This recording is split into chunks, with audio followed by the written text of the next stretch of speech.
Dan saudara, saat ini kami sudah mendapatkan gambar dari Pengadilan Negeri Jakarta Selatan, tetapi tampaknya belum. Ini belum gambar yang langsung kami hadirkan. Untuk mengetahui situasi di Pengadilan Negeri Jakarta Selatan, kita langsung saja akan menyimak laporan terkini dari jurnalis Kompas TV yang sudah berada di sana sejak pagi hari tadi, Tifal Solesa. Tifal, boleh tahu agenda yang sudah pasti untuk hari ini, siapa saja yang akan hadir terdakwa dan masing-masing terdakwa ini kan siapa yang akan dihadirkan saksi dan siapa yang akan dihadirkan saksi ahli? Agenda lengkapnya, Tifal.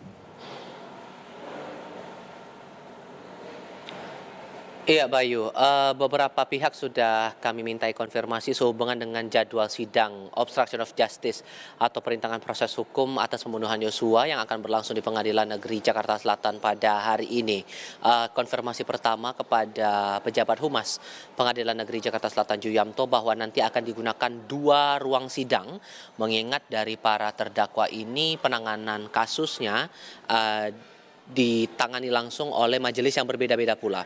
Nanti untuk terdakwa Hendra Kurniawan, Agus Nurpatria, dan Arif Rahman Arifin, sidang akan berlangsung di ruang sidang utama, tepat di belakang saya, ruang sidang utama Pengadilan Negeri Jakarta Selatan, dengan agenda adalah mendengarkan keterangan ahli.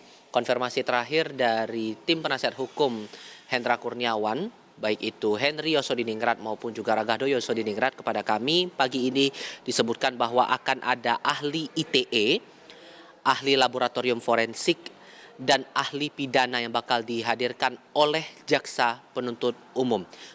Namun untuk saat ini kami masih menunggu konfirmasi nama-nama siapa-siapa saja yang bakal dihadirkan jaksa sebagai saksi untuk ketiga terdakwa ini, nanti bakal berlangsung di ruang sidang utama.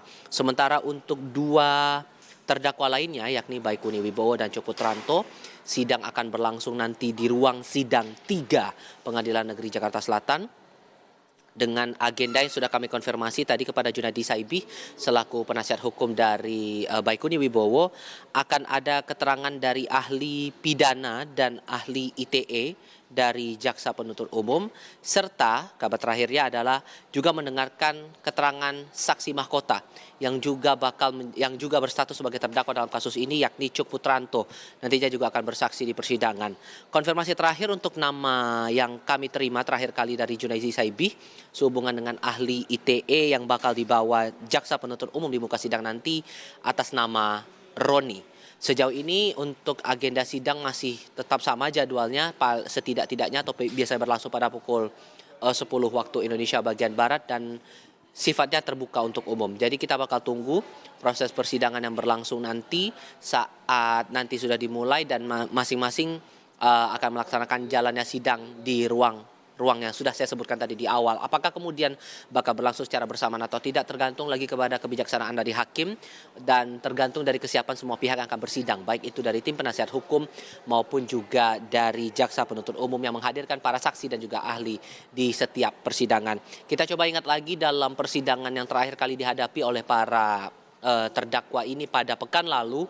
Awalnya untuk sidang Baikuni dan Cuk Putranto, dan saat itu bersama juga dengan Irfan Widianto, harusnya dihadirkan saksi atau ahli ITE yang dibawa di muka persidangan dari jaksa penuntut umum, cuman dengan alasan tidak bisa menghadiri sidang saat itu, sidang diundur sehingga dijadwalkan kembali pada saat ini. Sementara untuk sidang Hendra Kurniawan, Agus Nurpatria, dan Arif Rahman Arifin, yang paling kita ingat saat itu adalah selain dari keterangan para saksi mahkota dalam hal ini Hendra Kurniawan dan Agus Nurpatria, ada juga keterangan dari saksi mahkota lain yang juga jadi terdakwa dalam kasus yang sama, yakni Verdi Sambo.